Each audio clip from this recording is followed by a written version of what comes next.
Financial transactions में या financial fraud कैसे किया जाता है, इसके प्रति जागरूकता देने के लिए आईसीआईसीआई बैंक की टीम आई हुई है।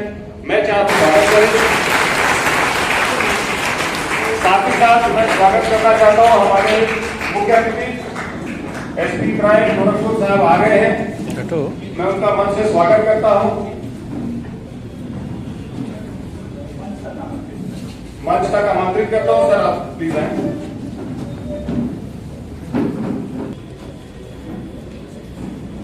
आप लोग प्लीज बैठ जाएं।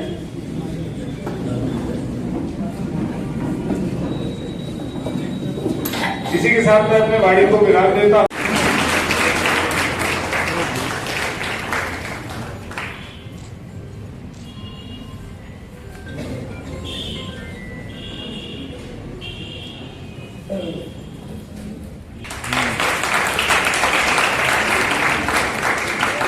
एक स्टोर करें।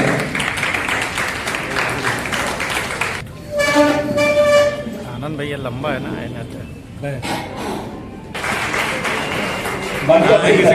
अनुरोध है, बहुत ही शानदार नहीं जानते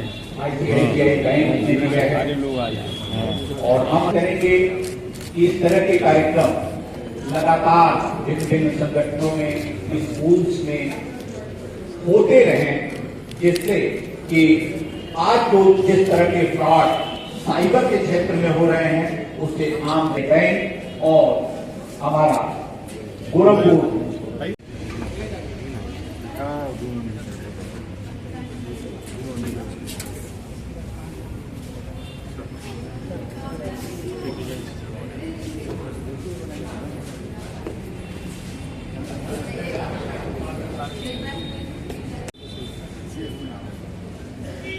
सदन में श्री चंद्रशेखर सर्राफ साहब उपस्थित हैं, जो अध्यक्ष हैं मारवाड़ी सेवा समिति के, हम उनका हार्दिक स्वागत करते हैं। मिस्टर यूबी सिंह जी अध्यक्ष आईटी क्लब उपस्थित हैं, उनका भी हार्दिक स्वागत करते हैं। पूर्व अध्यक्ष chamber of industry Shri S के अग्रवाल जी उपस्थित हैं, हम आपका भी हार्दिक स्वागत करते हैं। और जागरूकता के लिए मैंने इनसे अनुरोध किया था कि एक ऐसी कार्यशाला रखें जिसमें सभी वर्ग के लोग हों, अच्छा छात्राएं हों, व्यापारी वर्ग के हों, अन्य व्यवसायिक वर्ग के लोग हों। तो साइबर फ्रॉड हिसाब का अखबारों पढ़ते होंगे, अपने जनपद में 4-5 केस अखबारों छप जा रहे हैं, उससे अधिक एप्लीकेशनें हमारे यहाँ हैं।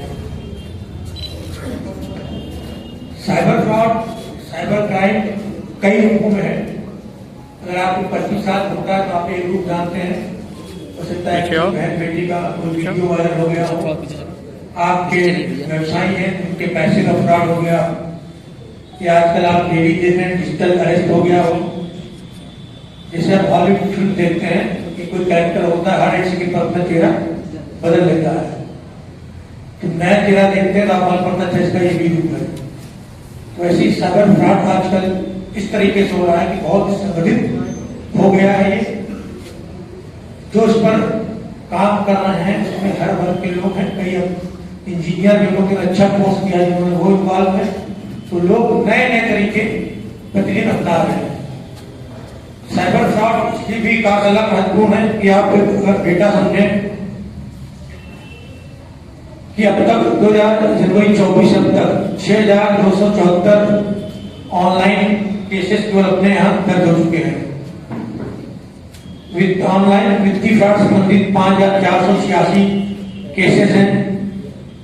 हैकिंग संबंधी जो आप मोबाइल हैक कर रहे थे 56 केसेस हैं, और जनवरी 24 से अब तक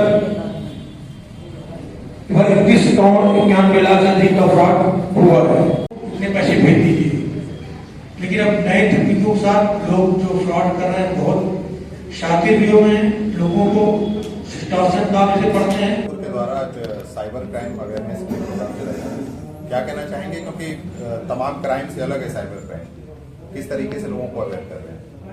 रोटरी क्लब की सहायता से आज ये साइबर क्राइम पर ये कार्यशाला आयोजित की गई है, और साइबर सेल के माध्यम से इसमें हम लोग जो साइबर क्राइम की बढ़ती हुई घटनाएं हैं और किस प्रकार से साइबर जो क्रिमिनल हैं नए तरीके अपना कर साइबर फ्रॉड कर रहे हैं, इनके बारे में बताया जा रहा है, जागरूक किया जा रहा है तथा इन साइबर अपराधियों से इनके अपराध तरीकों से कैसे बचा जाए, उत्थान में क्या ट्रेंड है, घटना कैसे ना हो, इस संबंध में हमें ब्रीफ कर रहे हैं हम लोग पीपीटी के माध्यम से। यदि कोई घटना हो भी जाती है तो हमारी हेल्पलाइन नंबर 1930 अन्य एजेंसीज हैं, उनकी कैसे हेल्प ली जाए, इस संबंध में हम लोग ब्रीफ कर रहे हैं।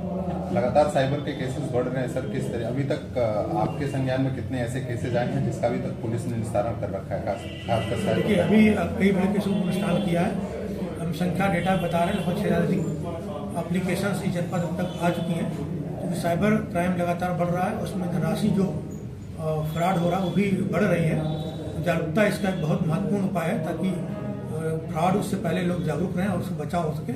इसी विषय को देखते हुए सभी बिंदुओं पर हमने आग्रह भी किया था कि समाज के सभी वर्ग के लोग हों, जिसमें छात्र भी हैं, एनसीसी के भी लोग हैं, हमारे डॉक्टर भी हैं, शिक्षा क्षेत्र के लोग हैं, क्योंकि हर वर्ग इससे प्रभावित है, इसलिए हमारे आग्रह पर सभी लोगों को यहाँ पर बुलाया गया। सर किसी भी बैकग्राउंड के लोग, किसी भी आयु वर्ग के लोग साइबर क्राइम के शिकार हो जा रहे हैं, तो ऐसे में ज़्यादा से ज़्यादा मैसिव लोगों तक आपका मैसेज पहुँचे, इसके लिए क्या कर रहे हैं? इसके लिए लगातार हम प्रचार प्रसार कर रहे हैं और हमने अपना एक हेल्पलाइन नंबर जारी किया। इसके अलावा हमने अपना व्हाट्सअप चैनल बना रखा है, इस पर हम सबको जोड़ रहे हैं, विद्यालय को, लोगों को।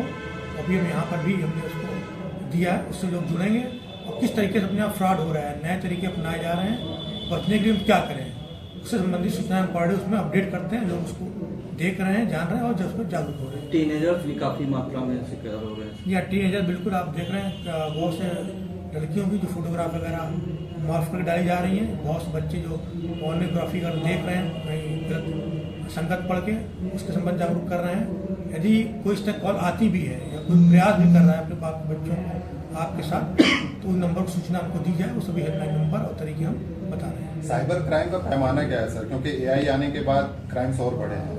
ये साइबर क्राइम जैसे तकनीक हमारी डेवलप हो रही है, वैसे जो साइबर क्रिमिनल हैं वो इसको लगातार खुद भी अपडेट करते हैं, नए नए तरीके ईजाद कर रहे हैं। जैसे आजकल आपने डिजिटल अरेस्ट कुछ दिनों से चल रहा है, एक्सटॉर्शन चल रहा है मॉर्फ करके, या आजकल गलत सूचनाएं डीपी लगाकर पैसे मांग ले रहे हैं। सभी तरीके जो वो अप्लाई कर रहे हैं, जिस पर वो आजकल अपराध हो रहे हैं या और संभावित तरीके जो हो सकते हैं, वो सभी को लेकर हमने एक कार्यशाला रखी है और सबका एक एग्जाम्पल उदाहरण दे रहे हैं कैसे कैसे घटनाएं हुई और लोग फ्रॉड के शिकार हुए हैं। इन चुनौतियों से निपटने के लिए पुलिस कितनी तैयार है? हम बिल्कुल तैयार, इस पर बहुत ट्रेनिंग हो रही है, भारत सरकार की ओर से भी हेल्पलाइन नंबर बनाई गई हैं। हमारी ट्रेनिंग जितने हमारे इसमें कर्मचारी उनकी भी हम राष्ट्रीय स्तर पर भी ट्रेनिंग सरकार करा रही है, मेचे करा रही है। सर गांव के भी काफी ज्यादा हो रहा है, जिसको लेकर बहुत परेशान होते हैं, कहते हैं हम शहर में आए और साइबर क्राइम का पैमाना नहीं समझ पा रहे हैं। गांव की तरफ क्या कहना चाहेंगे सर, कैसे क्या हो? हमारे द्वारा पुलिस द्वारा हर थाने पर, ग्रामीण थाने के हर थाने पर साइबर हेल्प डेस्क बनाया गया है, जिनके माध्यम से हम ग्रामीण क्षेत्रों में भी इसको जागरूक कर रहे हैं। जो हमारी महिला बीट पुलिस अधिकारी, उनके माध्यम से जहाँ हम चौपाल लगाते हैं, स्कूलों में जाते हैं, बाजार जाते हैं, वहाँ भी हम जागरूक कर रहे हैं। जो हमारा साइबर थाना है, साइबर सेल है, उनकी कार्यशालाएं ग्रामीण क्षेत्रों में, स्कूलों में और हर जगह हम उसको प्रचार प्रसार का कर रहे हैं। 1930 पे जल्दी कॉल लगती नहीं है, बड़ी वेटिंग रहती है, तो उसके लिए क्या लाइंस बढ़ाई जा रही हैं क्या? नहीं, 1930 पर आप कॉल करिए, इसके अलावा हमारा जो ईमेल हेल्पलाइन नंबर उस पर करिए। साइबर थाना है, हमारे साइबर थाने की साइबर हेल्प डेस्क नंबर है, उस पर आप कॉल कर सकते हैं। कार्यक्रम किया गया है, क्या करना चाहिए? देखिए, साइबर क्राइम इस समय समाज में सबसे बड़ी ज्वलन समस्या है और प्रभावित हर कोई है, पीड़ित हर कोई है, लेकिन सामने आने से लोग शर्म भी कर रहे हैं और अवेयर भी नहीं है। तो आज एसपी क्राइम द्वारा और इनकी टीम को द्वारा इतना बढ़िया प्रोग्राम हम लोगों ने आयोजित किया है रोटरी के अंतर्गत, और मैं रोटरी की बेसिक एजुकेशन डायरेक्टर और लिटरेसी एजुकेशन डायरेक्टर हूँ। तो उसलिए मैंने इस प्रोग्राम को स्पेशली फर्स्ट प्रायोरिटी दी कि अवेयरनेस हो, और वो अवेयरनेस सिर्फ स्टूडेंट्स की ना हो कि समाज के हर वर्ग की हो। देखने में ये आ रहा है कि पहले सिर्फ महिलाएं पीड़ित होती थी, लेकिन अब पुरुष से लेकर किशोरियां और इतनी तरह से लोग परेशान हो रहे हैं और उनके पास ना अवेयरनेस है और ना बचाव के तरीके। आपके द्वारा और रोटरी क्लब द्वारा जो ये प्रोग्राम आयोजित हुआ है, ये जो कार्यशाला आयोजित हुआ है, इसके द्वारा हम लोग लगातार इस प्रयास में रहेंगे और आगे भी ऐसे प्रोग्राम करते रहेंगे। आपने अभी बात की गांव के लिए भी हम लोगों ने प्लान कर रखा है रोटरी के द्वारा, और मैं इनरव्हील की भी मेंबर हूँ, तो उसके अलावा भी और समाज सेवी संस्थाओं से मिलकर मैं कोशिश कर रही हूँ कि गाँव तक भी पहुँचा जाए और वहाँ पे भी अवेयरनेस प्रोग्राम लगाया जाए। और सबसे बड़ी बात है कि एक आदमी अगर इस अवेयरनेस से एजुकेट होता है तो अपने से जुड़े कम से कम 100 लोगों को कर सकता है। इस तरह एक नेटवर्किंग हो सकती है जिससे इस साइबर क्राइम से हम लोग बच सकते हैं। और उससे बड़ी बात, अगर किशोरियों में है डर, बॉयज में तो मान लीजिए खाली एक फाइनेंशियल प्रॉब्लम होती है, लेकिन गर्ल्स के लिए ये बहुत बड़ी प्रॉब्लम है कि वो ब्लैकमेल भी हो रही है, डिजिटल अरेस्ट होने के बाद वो घबरा जा रही है, यहाँ तक कि सुसाइडल केसेस भी सुनने में आ रहे हैं जिसको पेरेंट्स समझ ही नहीं पा रहे हैं कि हुआ क्या। तो किशोरियों में तो बहुत ज्यादा जरूरत है, लेकिन अब तो हमें लगता है समाज के हर वर्गों के, जैसे पता चला है कि बहुत ज्यादा केसेस आ रहे हैं, गाँव में भी आ रहे हैं। तो अवेयरनेस सबसे बड़ी चीज है और आपका सहयोग पूरी तरह से मिल रहा है। एक समय था कि जब इस टाइप के कोई कांड होते थे, इस टाइप का कोई अपराध होता था, तो लोग पहुंच नहीं पाते थे या समझ नहीं पाते थे कि हमको किससे बात करनी है, कहाँ पे रिपोर्ट लिखानी है। लेकिन अब वो स्थिति नहीं है, दिनों दिन अवेयरनेस बढ़ रही है और भी हम लोग कोशिश करेंगे और इस समस्या से निजात पाएंगे निश्चित रूप से। धन्यवाद।